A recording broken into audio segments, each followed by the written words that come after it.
तर काँग्रेस आणि शिवसेना ठाकरे गटाच्या कार्यकर्त्यांसोबत भाजप कार्यकर्त्यांचा राडा झालाय। तिन्ही पक्षाचे कार्यकर्ते सध्या सायन पोलीस स्टेशनमध्ये पोहोचले। काँग्रेस कार्यकर्त्यांनी धमकावल्याचा भाजप कार्यकर्त्यांचा आरोप आहे, तर भाजप आमदार प्रसाद लाड हे सायन पोलीस ठाण्यात दाखल झाले।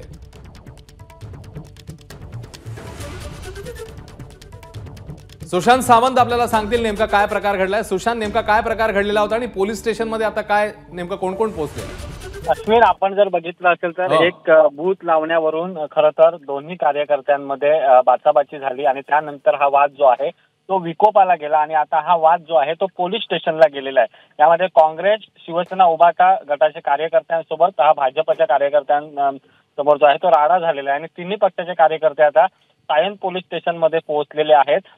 यामध्ये जे आपल्याला कळतं त्यानुसार एक बूथ लावण्यावरून हा खरं तर वाद झाला होता।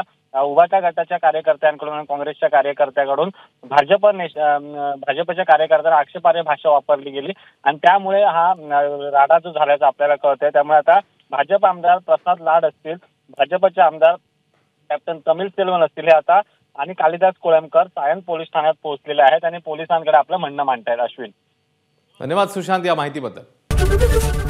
एबीपी माझा, उघडा डोळे बघा नीट।